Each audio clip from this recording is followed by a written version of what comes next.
All right, what's up, guys? Welcome back to another episode of the Living the Dream podcast. Today on the show, we are going through Proverbs chapter 3, verse 15, and it reads, "She is more precious than jewels, and nothing you desire can compare with her." Again, she is more precious than jewels, and nothing you desire can compare with her. And just for some context, the verses before we're talking about blessed is the one who finds wisdom, and the gain from wisdom is better than the gain from silver, and the profit from wisdom is better than the profit from gold. So, in the last podcast, going through Proverbs, we talked a lot about the fact that wisdom is better than money.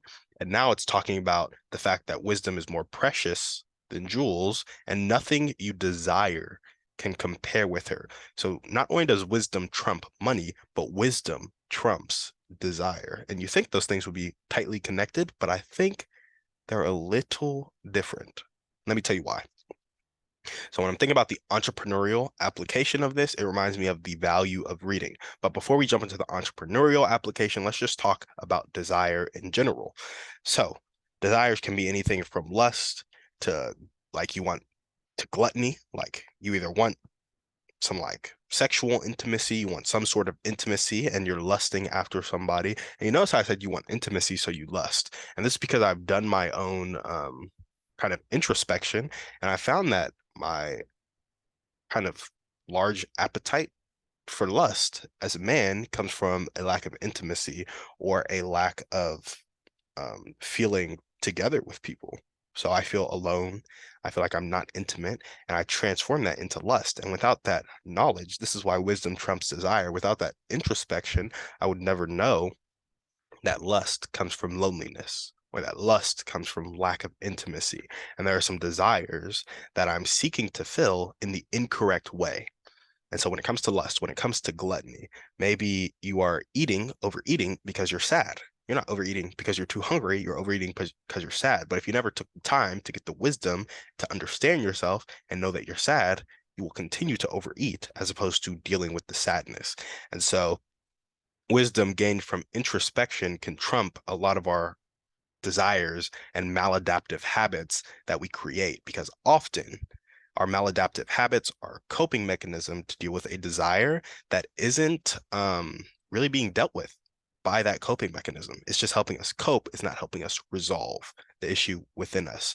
So that's why I think wisdom trumps desire. So that's another life application, not just entrepreneurial application. And I guess you can extend that life application to a straight up biblical application, right? So there are promises in the Bible that once you know them to be true, there are simply things that you won't do and you won't desire. And even if you do desire to do them, your knowledge will trump your desire, your wisdom will trump your desire because you will obey God instead of following your desire. And so I also think that when you get wisdom from the Bible and you understand what God is doing for you, who God is in your life, and how much He loves you, you are more likely to obey Him than to disobey Him. You're more likely to die to yourself and find God, right? So, to the entrepreneurial application now, it reminds me of the value of reading. And it's such a simple application here, but it reminds me of reading because you can pick up a lot of knowledge. Like a lot of successful people read like a book a week, for example, maybe two books a week. And in that reading, they will gain knowledge and they can apply that knowledge to their businesses, right? Well, this has shown up in my life. Back in the day, I was reading a page or two a night for a decent chunk of time. And reading that page or two, I read through like one book, maybe two books that I'd really been struggling to get through. But now I'm often met with the scenario where either playing Fortnite, I can play Fortnite, I can play chess, or I can do some other activity that just hits the dopamine receptors, right? Or I could read. I'll often have free time like that. And recently, I've been picking games, but knowledge is better than anything I can desire. And so I'll pick games, but then I'll be in a situation that I don't like, whether it be a money situation, a relationship situation, whatever it may be, right? Instead of reading and gaining knowledge that will help me get out of that situation and help me trump that kind of mind-numbing desire or mind-numbing activity that I'm doing to deal with the fact that I'm in a situation I don't like, I can instead get out of that situation. So I could either play the game, which will help me numb my mind, and I numb my mind because doing some introspection, maybe I didn't like my day that much. Maybe I feel like I need a break because my day wasn't energizing, right? That's what the mind-numbing games and TV and chess, that's what that's all for. In fact, chess pisses me off more than it makes me happy because I'll lose. But knowledge, if I spent that 2 hours gaining knowledge and I compounded that 2 hours over a year, and I gained a sufficient amount of knowledge to change my situation, right? Those games wouldn't be needed anymore. And then maybe I would play them from a more healthy intent than a mind-numbing intent, if that makes sense. So that's why I say knowledge is better than anything I can desire. And it reminds me of reading, because if I read a marketing book a week, a sales book a week, and then took the time, so read for an hour and applied for an hour, because please do not read and not apply. But I read for an hour and I applied for an hour, and read for an hour and applied for an hour every day for the next year, for the next 5 years, for the next 10 years, instead of playing games or watching TV. Not to say you don't play games, you don't watch TV, because I'm sure there'll be days where you have more free time than 2 hours. But just make sure you're getting that knowledge in and you're getting that application of that knowledge in. And you're not doing stuff to numb your mind, but you're doing stuff because you genuinely enjoy it. Don't ever be in a position where you're trying to numb yourself, because if you're trying to numb yourself, it's probably because your body is experiencing emotional turmoil. And if your body's experiencing emotional turmoil, it's probably your body trying to communicate something to you that you're doing something you shouldn't be doing. So figure out a way to stop doing it, right?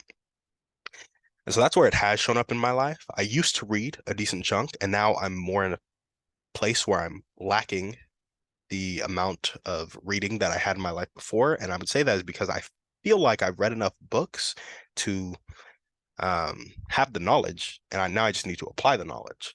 But I will say something about books.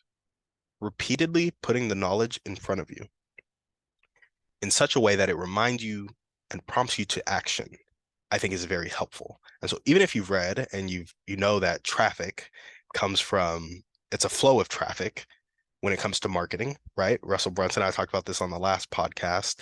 Traffic isn't something you generate, it's something you get in front of, right? You can have that concept, but if you reread Traffic Secrets over and over, you'll pick up stuff that you didn't pick up before, and you'll remember that traffic, there's a flow of traffic that you get in front of, and it's not something you generate. And when you remember that, you may you may be more likely to take action on it, is what I'm saying.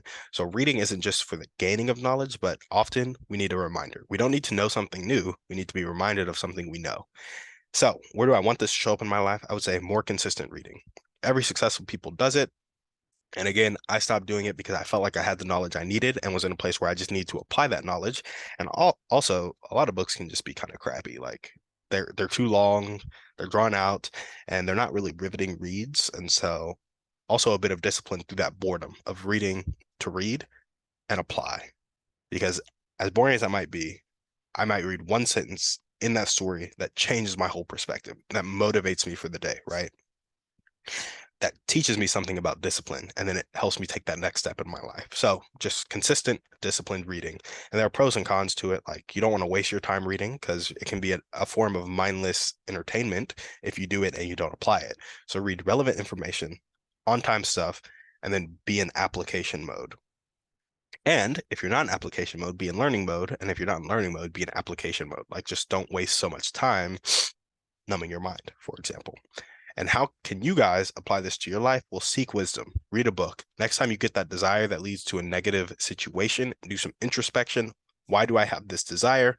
Why is it creating a negative situation? And how can I really go about resolving this desire and creating more positive situations for myself? So that's all we got for you guys today. Thank you so much for listening. We will see you on the next one. And on that note, we're out.